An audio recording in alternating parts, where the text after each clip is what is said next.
Well, I mean, I think LaGuardia is somebody. So I teach on Staten Island, and I teach a lot of new Americans. And I shouldn't say my president of my college would kill me if he heard me say this. But some of my students haven't even heard of LaGuardia Airport. So, but we all know at least LaGuardia Airport. But yeah, he's sort of been, in a way been lost to history. But that's because of the ever-changing population of New York, right? You can't expect some of the kids that I teach, who were born in Egypt or were born in Guatemala to know who to LaGuardia or Ed Koch or Eric Adams, for that matter, right?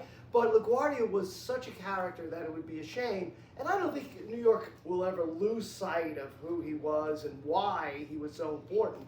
But for the Italian-American community, where I think he probably still has a special place in their heart, and I as an Irish-American, I can't speak for the Italian-American experience, but what I do know is that, he was the first Italian-American elected to Congress, right?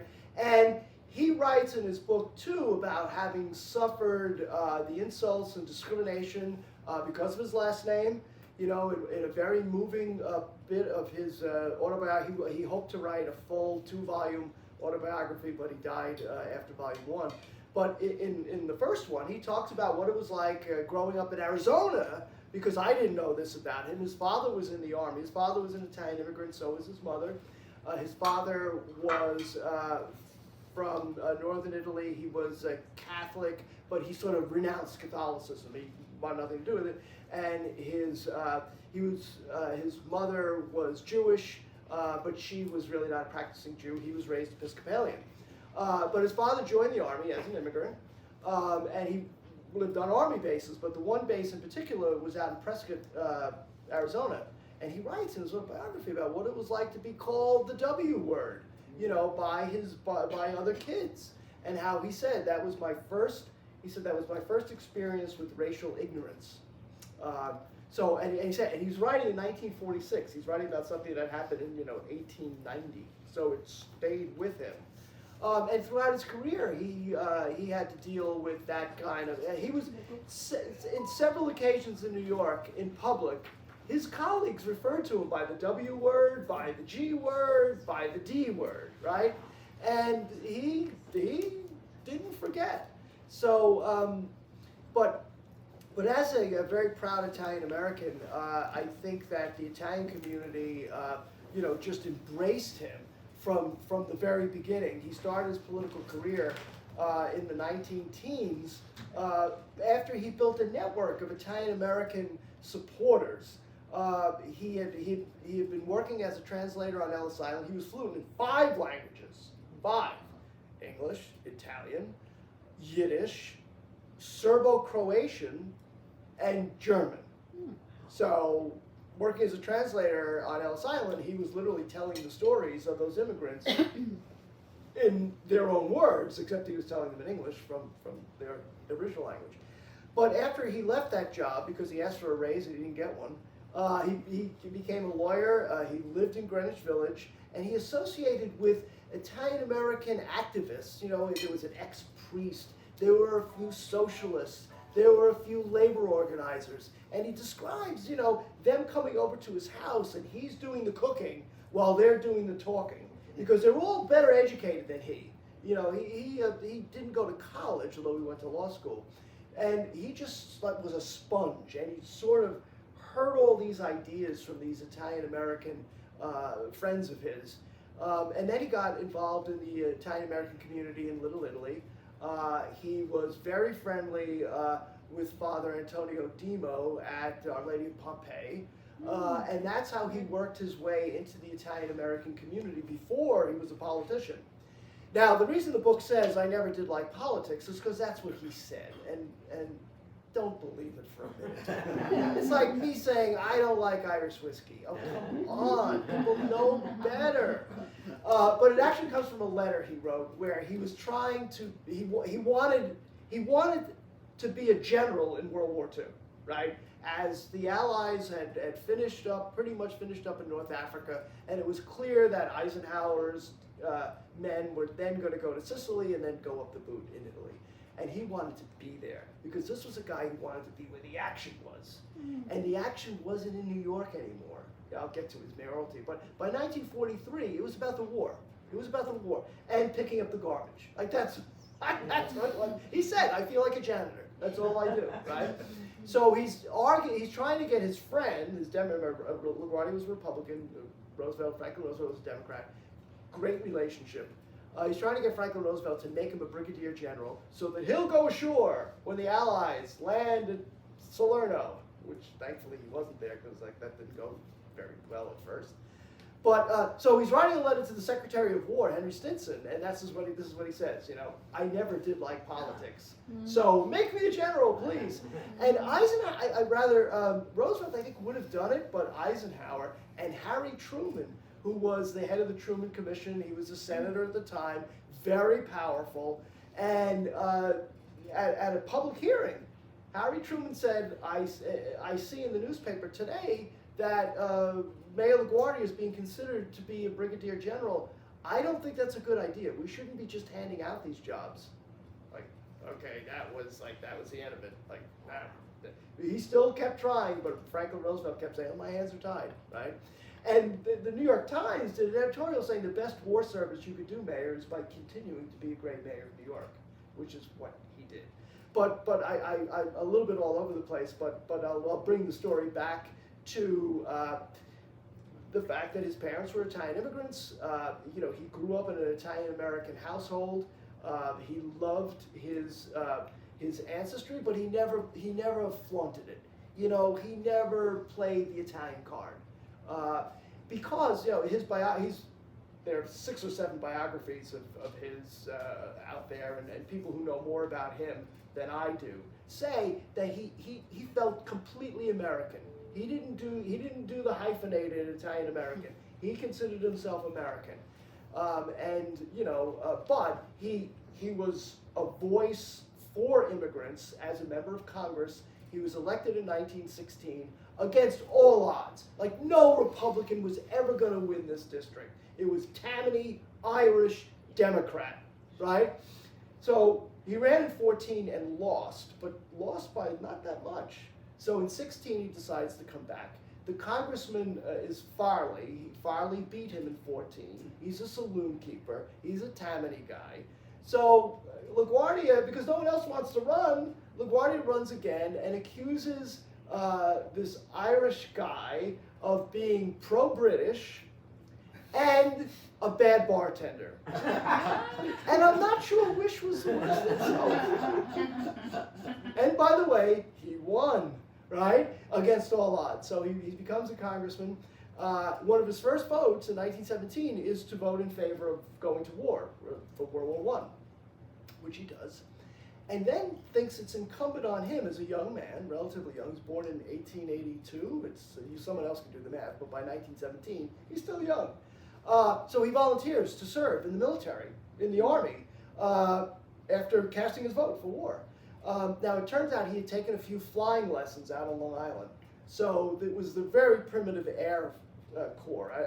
I forget actually what they called it. I think it was maybe the Army Signal, it wasn't the Signal Corps, but something like that. It wasn't even called the Air Force. So they say, well, can you fly? And he said, well, I took some flying lessons. Okay, you're in, you're a captain. Right? So he continues to do some training out on Long Island and is deployed to Foggia, which is where his father is from. And his job is to train Italian pilots, because remember, Italy is on our side, and we're fighting the Central Powers, and the war is really becoming intense, right? This is the make or break point in late 1917. So he's training these pilots, and but one of the problems with Fiorello LaGuardia as a pilot is that, as he said, I can't take them off, I can't land them, but I can fly them.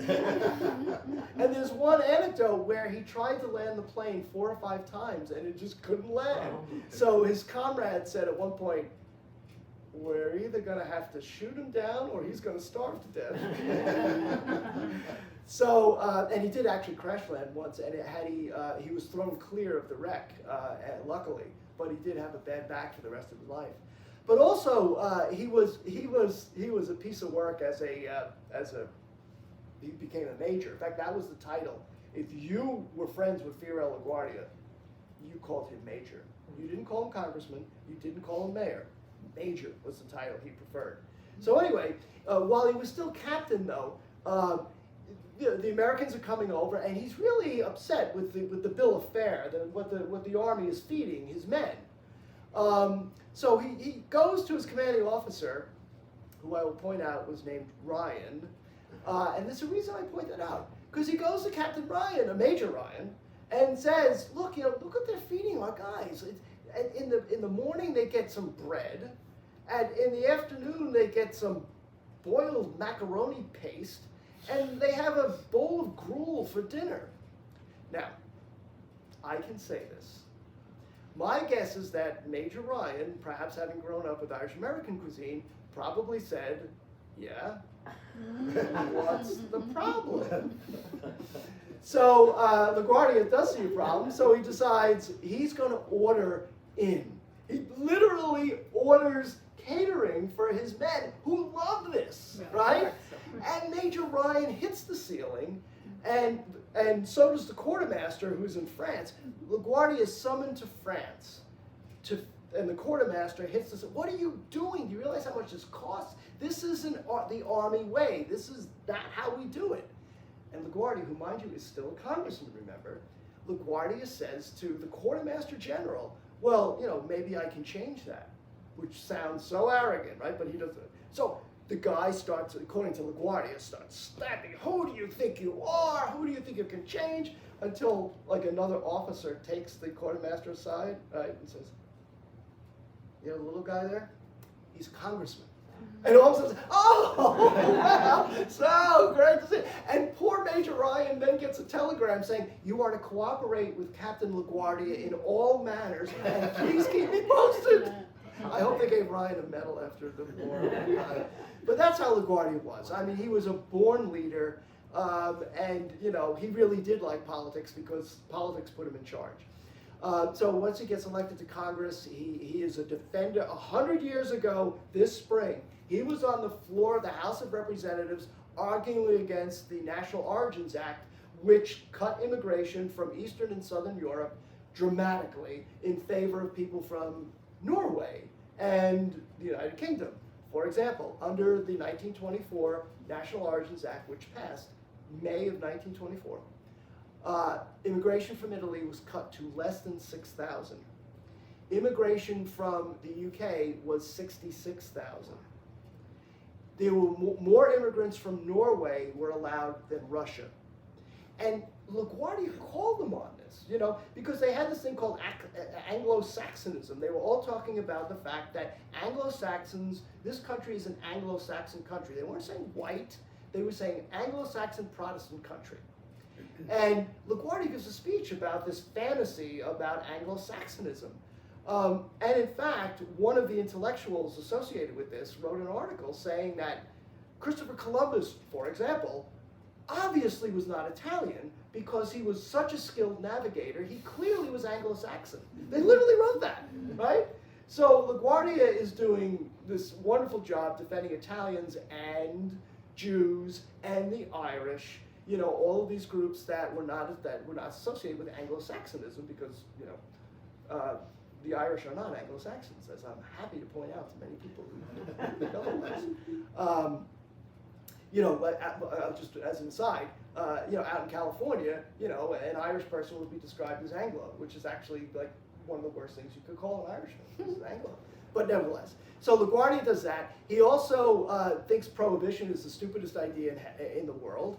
And to give you an idea of how he operates, he decides he's going to show the hypocrisy of prohibition one day. In his congressional office, he buys, or he had somebody buy, near beer, like sort of, 0.5 alcohol, and then this malt concoction, which was legal because it was medicinal. He brings in reporters and mixes it and says, here you go, boys.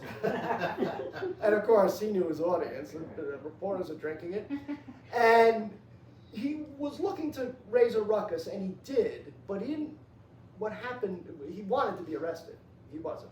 So he decides to do the same thing outside a drugstore in East Harlem, where he was living, and lived in East Harlem until 1941, when they convinced him to moved to Gracie Mansion. But he has this thing outside 116th Street in Lenox, I think, and he does the same thing. Takes these two perfectly legal beverages and mixes it, gives them to reporters because he knows his audience. And wouldn't you know, this Irish cop is going by, and he stands up to all his 5'2" and says, "Officer, I'm making beer." And the officer very wisely says, "Yeah, that's very nice. You should be arresting me. I want to be arrested." This cop was really smart. I hope someday he was promoted, because he said very smartly, "That's not my job." And he was right, because in New York in 1923, Al Smith signed legislation that said New York police would not enforce the Volstead Act, which is the law that enforced prohibition. If the feds wanted to enforce prohibition, they could send in the revenuers, and that was fine. But New York State Police, the NYPD, the Buffalo Police, the Syracuse Police, were told not to enforce prohibition. So that cop, and LaGuardia had to know that too, by the way. So that cop was absolutely right. When he said it was not my job, he was right. It wasn't his job. So, but it still got the publicity LaGuardia wanted, and that's exactly what it was all about. Look at the hypocrisy. Are you kidding me? You say ordinary people can't have a beer. I just made a beer. Come on, right? So throughout the 1920s, LaGuardia was a bastion of dissent. I divide the book into 4 themes. Patriot, because he loved America. Dissenter, I just showed you how he dissented. Leader, as mayor, and also statesman, because he served with the United Nations after the war. But this was his great dissent, in the 1920s. And then as mayor, of course, he just took the job like Ed Koch. I mean, Ed Koch is the obvious example, or the obvious comparison. He just loved being mayor. He loved being in charge. He founded the New York City Housing Authority, which I know is not what it used to be, but like he got public housing going in New York. He had Robert Moses, for better or for worse, build all the highways. Central Park was a disaster in 1933 when LaGuardia took over. Within a year, the New York Times was saying, he's worked a miracle, And he basically told these workers, "Oh, I'm giving you the dignity of labor. You now give me the dignity of your labor." Like, in other words, don't be sitting on a shovel. Like, do your job.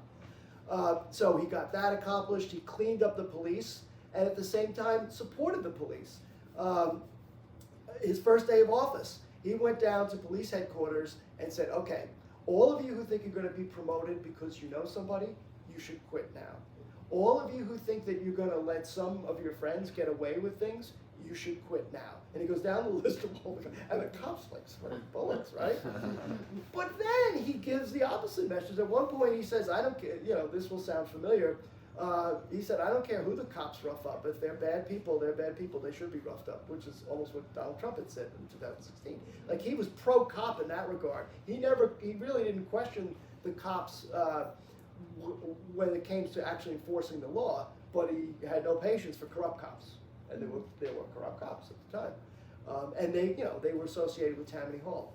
So, there's a million anecdotes. The book is really a collection of anecdotes. Like, I couldn't compete with Thomas Kestner, who wrote an 800-page, wonderful book that I'm sure took him 10 years to write. That was my Bible, right? But my editor, it was my editor's idea to do the book because she loves LaGuardia. She goes by LaGuardia's statue in Greenwich Village and bows. But she always wanted somebody to do a LaGuardia book, and she picked this Irish guy to do it. But what I decided to do was not write it chronological. He was born, he lived, he died. But like at some points you're reading, you're 200 pages in the book, and you're reading about something that happened in his childhood. It's because I did it in 4 different themes. And just sort of collected anecdotes about the guy because, he was a character. And, I know we might be approaching your time, so I won't be offended. Yeah. But just give me an idea. Someone asked me, well, how do you deal with Robert Moses, right? Because Moses was somebody, because Moses was his parks commissioner. And one way LaGuardia sort of defanged Moses is that after a few years, LaGuardia decided to keep Moses' letter of resignation in his desk. So the next time Moses came in and said, I don't think he called him Major, I think he called him Fiorello. But supposedly the only politician Moses called by his title was Al Smith. He called him governor. Everybody else was first name. So I'm sure he came in and said, Fiorello, like, I'm going to quit. And he said, really? I love it. Yeah. But at one point, when LaGuardia was building public housing, he built the Williamsburg houses, he built a housing project in Harlem, and he built the first houses on the Lower East Side. Robert Moses realizes there's money to be made in housing. Like, I don't think Moses really cares about building housing for poor people, but he knows that he's got the federal government, the WPA is now building housing. They built the Williamsburg houses. So Moses decides he's going to get in on this. So he tells a few people, but not his boss, that he's going to give a speech at, I forget where, but he's going to give a big speech. WNYC is going to cover it, and he's announcing the creation of a new housing authority that will subsume NYCHA, the New York City Housing Authority, and it will get federal money, state money, and this is what they're going to do, and they're going to clear the slums and everything else. This is Moses like doing a major power play. And again, it's being broadcast on WNYC, or so he thinks. Because LaGuardia got wind of it, and WNYC at the time was owned by the city of New York. And he told the engineers of WNYC, cut the cord. The speech never went out. Now, the print reporters were there, and they wrote about it the next day.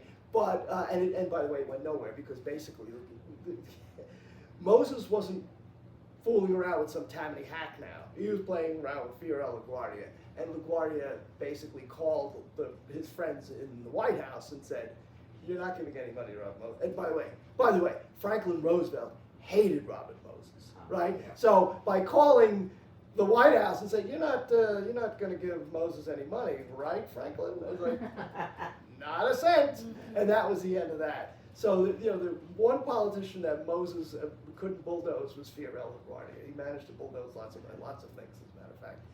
So that was an interesting relationship, and it was also interesting the way LaGuardia kind of navigated that, because I'm not sure as much of a character as Fiorello LaGuardia was, if he didn't have a friend in Franklin Roosevelt who basically opened his checkbook. Maybe a lot of the things that we associate with Fiorello, other than his personality, wouldn't have happened. 1 out of every 7 WPA dollars was spent in New York City, right? Franklin Roosevelt rebuilt New York City under LaGuardia's watch, right? So he knew that relationship was important. And to that point too, another great story about Fiorello was he was flying in from Chicago, where he presided over the U.S. Conference of Mayors, which is an organization that still exists. And it flies from Chicago to New York, landing in Newark, which is what was done. And everybody leaves the plane except for this pudgy 5'2" guy who says, "I'm not getting out." And literally the pilot comes back and says, "You have to get out. This is what you do. Now you take a ferry to Manhattan." He says, "My ticket says New York. You're taking me to New York." but we can't. We can't. Well, and then the head of Newark Airport comes in and says, "Look, we can't do this." He goes, "Well, then I'm not leaving." So they arrange for LaGuardia to take the Floyd Bennett Field in Queens. Now, the reason the airlines didn't like Floyd Bennett Field is because it was too far out from Manhattan, and also it couldn't deal with the kinds of volume that was starting to build up. So, surprisingly, there were a bunch of reporters waiting at Floyd Bennett Field for the triumphant mayor to come out. And that was when he said, "Okay, New York has been able to thrive because we're on the cutting edge. Where the Erie Canal made New York, right? The railroads made New York. Well, we have to have an airport." So he tells Roosevelt, "Look, I want an airport." Roosevelt sees the future too, and he says, "Absolutely, Fiorello, you do. Where to go?"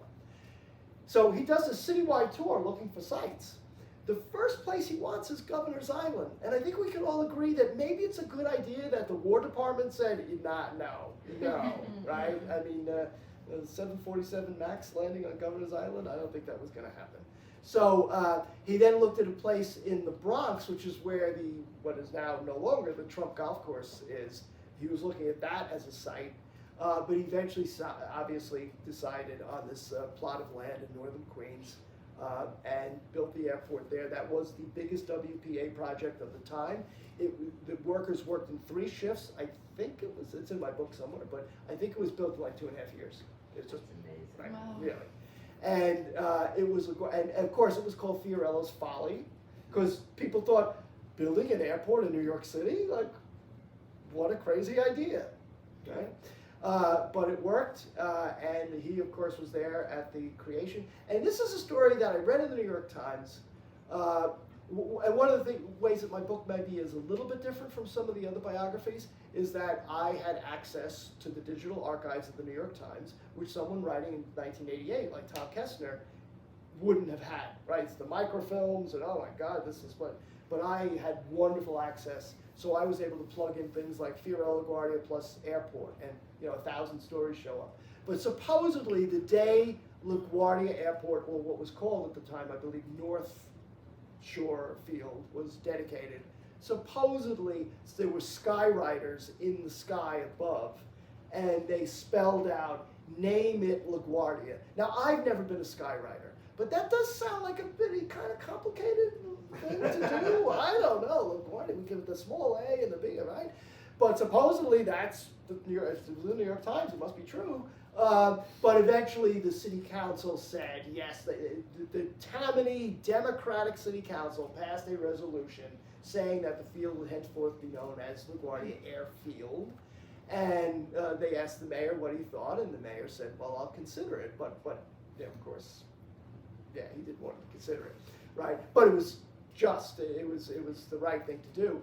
In his last year, in 1945, he started the funding for what became Idlewild Airport, which we now know as JFK. So he really, I mean, when I say Fiorello Guardia built modern New York, I mean, he really did. Again, it helped to have a friend in the White House.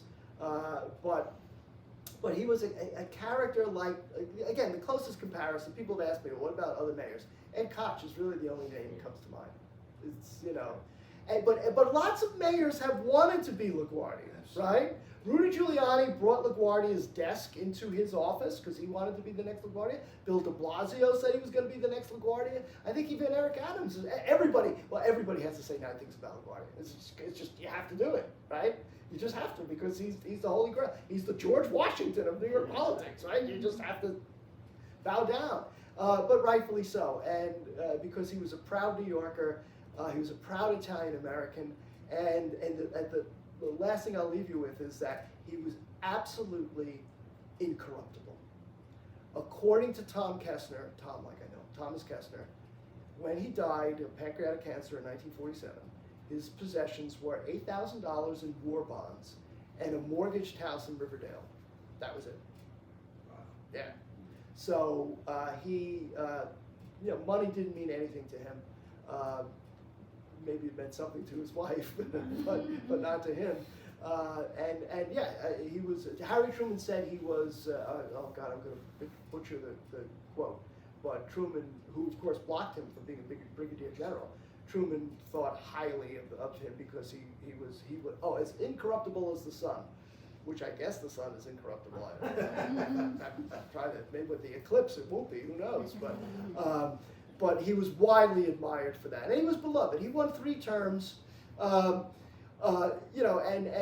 fairly easily. His 3rd term was not his best term, but we remember his 3rd term best because that was when he read the comics on the air. People always, we're LaGuardia. He read the comics. He only did it 3 times. It was during a newspaper strike when the newspapers weren't getting delivered, and by I think the strike started on July 1st, 1945, and ended on July 21st. So he did it 3 times, but go on Google and try to get, I forget, I think it's maybe the Library of Congress website, or somewhere there is video of LaGuardia reading the comics the 2nd time. The first time he did it spontaneously, the 2nd time he had the smartness to invite the newsreel cameras in. And you can get that on Google, and the pleasure, the delight that he takes in reading Little Orphan Annie is wonderful. It's just hilarious. So I'm glad. I don't think I would have ever done a LaGuardia book if my editor hadn't come to me. And boy, am I glad she did, because I learned so much. And I mean, I was laughing reading my own book. Well, this guy's funny. You know, so, anyway, I know some people do have to leave, and I'd be happy to open it up for questions, because I hopefully have answers.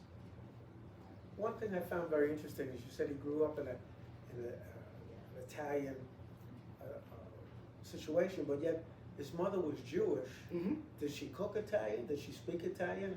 I know his She father. spoke Italian. I know yeah. his father had to speak Italian. Right. Yeah, his mother spoke Did Italian. they speak Italian in the house, or? That's a good question. I believe so. Yeah, and I mean, it sounds to me like his mother maybe did the occasional tip of the hat to her Jewish heritage, but it sounds like she was more Italian, if such a thing is possible. From association. More Italian than Jewish. And as I said, they raised him Episcopalian, so you know. But he wants, yes, Steve. I was going to ask Professor, if he were an advisor and alive today, what advice do you think he would give Eric Adams? Stop going out. Do your job. Yeah, do your job. Do your job. And, you know, and by the way, would you please disassociate yourself from those people who are on your campaign who seem to be doing some funny stuff?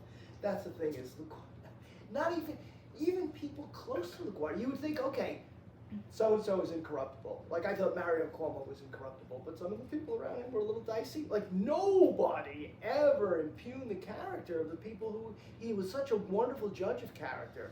It wasn't, think about it, he's mayor of New York for 12 years, not a hint of scandal. That's amazing. The worst thing that could be said of people is that he got bored with his job, which he did. That's why he wanted to be the general, right? But like nobody near him. And the other thing you tell like Eric Adams, would you hire some better people too? Because you judge politicians in some ways, or at least those of us when I was in journalism.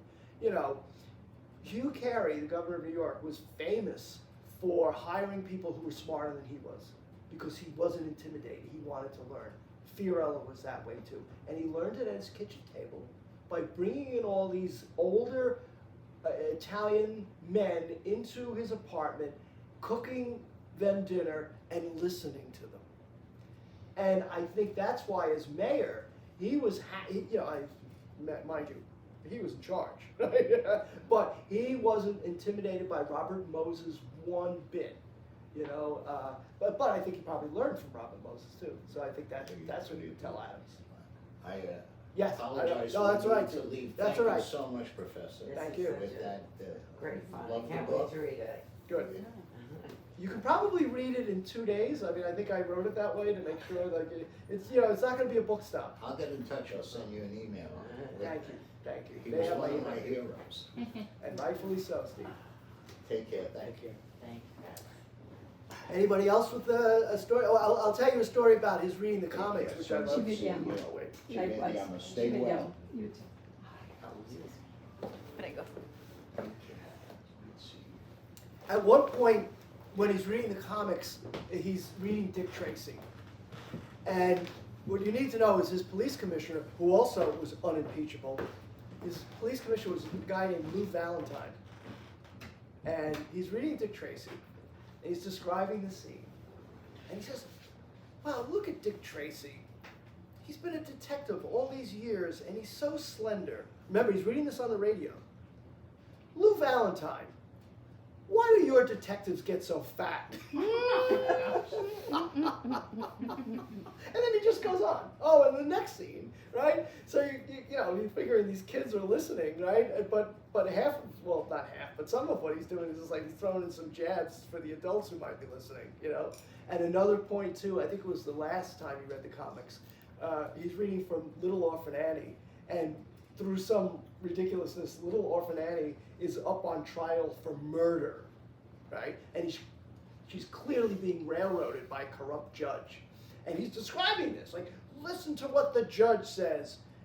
And he says, I just want to interrupt for a second. I want to point out to those people who might be listening, just last week I appointed 5 new judges. And I want you to know, they're nothing like the judge that's judging Little Orphan Annie. So the kids are probably saying, what is this guy talking about? The adults are saying, okay. I get it. So I can vaguely remember laying on the floor in front of a standing radio, Yes. listening to him read the news, read the comics rather. well, that was the other thing too, is that what I didn't realize is that he had a regular radio show on WNYC. If you go on WNYC's archives, every one of his shows from 1943 to 1945, every week, you can listen to LaGuardia to your heart's delight now on the internet. It's wonderful. I listen to a lot of those radio broadcasts, and they're fabulous because he's talking to people. Well, the name of the show is Talk to the People, and that's what he does. At one point, I mean, we're dealing with World War II, we're dealing with, all sorts of regulations about what you can buy, rationing. So he's telling, we would see it today as sexist, but he's saying, housewives, when you go out this week, don't buy whitefish. The retailers are charging too much. And then he recommends that they buy mutton instead, right? And then the next week, he says, well, I know I recommended mutton. I want you to know my wife made mutton, and it's good. Even the kids loved it. But don't pay more than 39 cents a pound for it. If they charge you more than that, they're ripping you off. Oh, he didn't say ripping you off, but they're stealing. Imagine a mayor who knows the price of whitefish, right? But he did. Like he just loved being mayor. And as I said, the comparison, I keep talking about the Koch comparison, but I think Koch was like that as well. We've had mayors since then who were not like that. But the guys always had his feet on the ground, He sounds like a very happy person, very accomplished, Yeah. who did what he wanted to do. Mm. It seems to be very comfortable and He's very very avoidant. successful. Yeah. How did he handle setbacks or perhaps a mistake he made? How did he handle negative things? Well, one particular negative thing. In 1919, I think he got married in 1918 or 1917. I got married in 1918. In 1919, he lost his infant daughter and his wife, 26-year-old wife. The child had spinal meningitis. The wife had tuberculosis. They died within 2 months of each other. He never spoke about it. He subsequently remarried and adopted 2 children.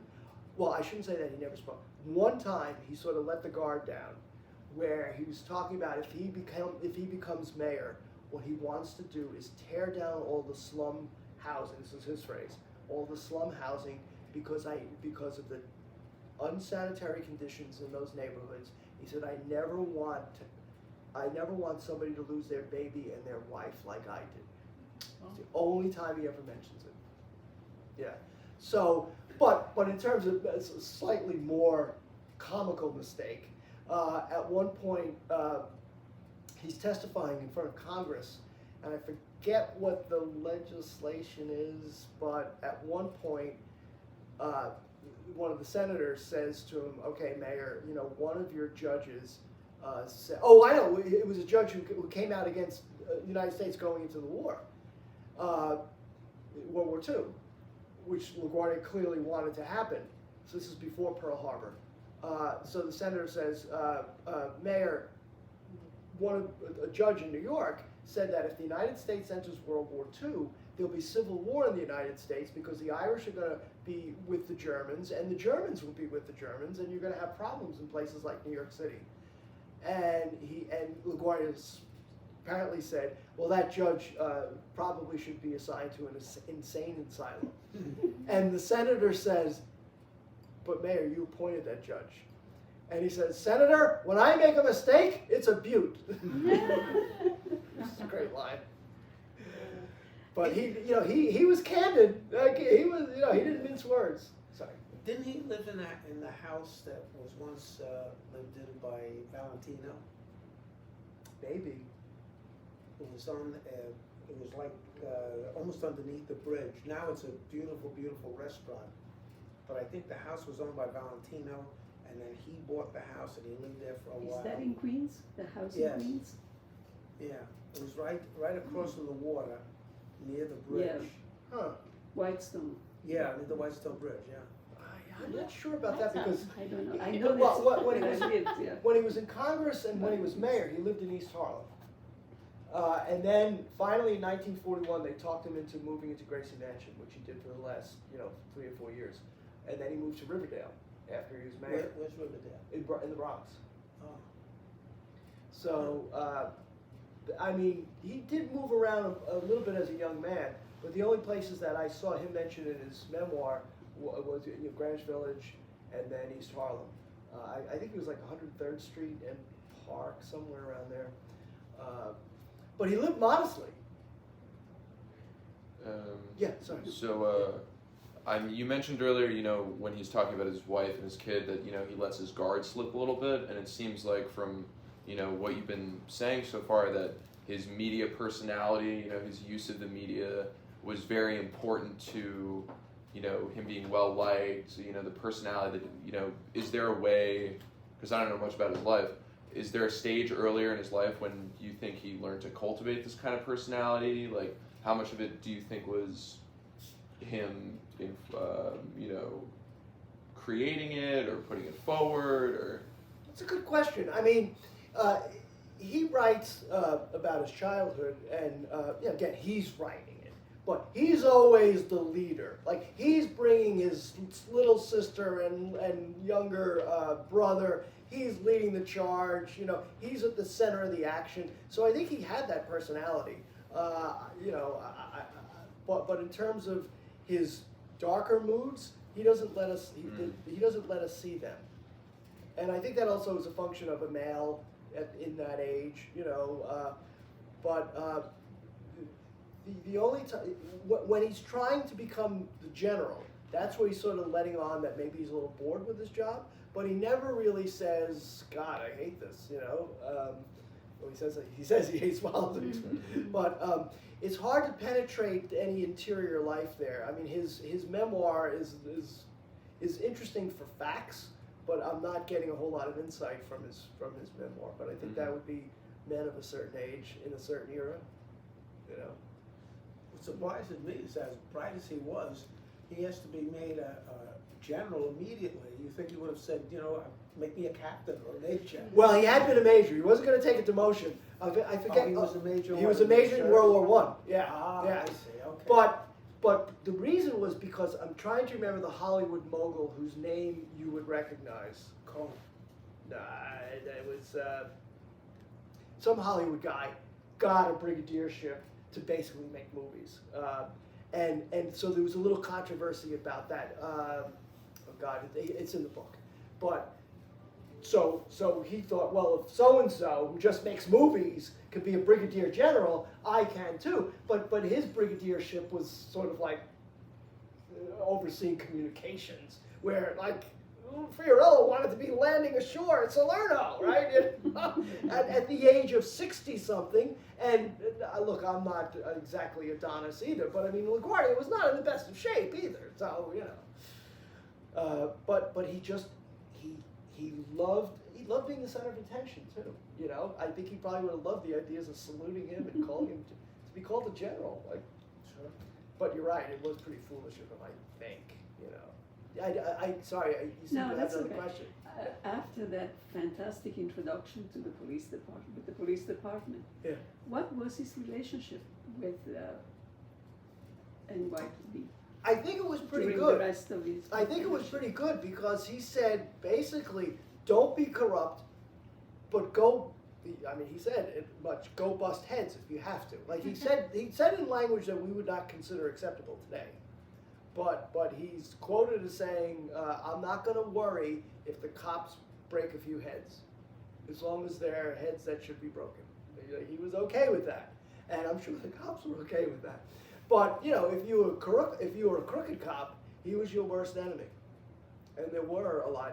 I mean, part of the reason for the downfall of Tammany Hall, and I've written a book about Tammany Hall, which is sort of like the brighter side of Tammany Hall.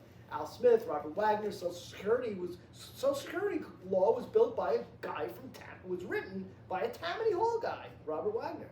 So I think that LaGuardia doesn't give some Tammany politicians credit for things like Al Smith, but there's no doubt that Tammany also encouraged police corruption. and he put a stop to it. I mean, he ran the cleanest government New York has ever had and has ever had How since. refreshing. Yeah. And that's part of the reason, like, Koch tried to be LaGuardia in a lot of ways, but I covered Koch a little bit. I remember Koch saying, when he became mayor in 77, elected in 77, and took office in 78, there'll be no patronage in this administration. And we all rolled our eyes. And of course there was patronage. And there was probably patronage in LaGuardia's administration as well. But they never created a scandal. Whereas Koch's patronage appointees certainly did create a scandal. The other comparison with LaGuardia and Koch is both of they probably overstayed their welcome. Koch's third term was a disaster.